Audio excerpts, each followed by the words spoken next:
الجامعة تحدد موعد مباراة المنتخب الوطني المغربي ونظيره الزامبي ضمن تصفيات كأس العالم. حددت الجامعة الملكية المغربية لكرة القدم موعد مباراة المنتخب الوطني المغربي أمام نظيره الزامبي ضمن الجولة الثالثة من التصفيات الإفريقية المؤهلة لكأس العالم 2026، وذلك خلال فترة التوقف الدولي في شهر يونيو المقبل.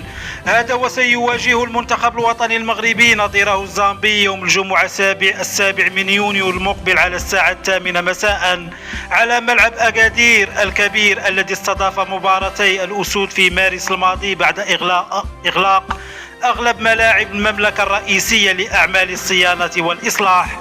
هذا ومن المرتقب أن ينتقل أسود الأطلس بعد ذلك لمواجهة منتخب الكونغو يوم 11 برسم الجولة الرابعة من ذات المنافسة. ويتواجد المنتخب الوطني المغربي في المجموعة الخامسة التي تضم كل من زامبيا والنيجر والكونغو برازافيل وأيضا تنزانيا. ويتصدر المنتخب المغربي ترتيب مجموعته برصيد 3 نقاط بعد فوزه على تنزانيا ب2 دون مقابل في دار السلام.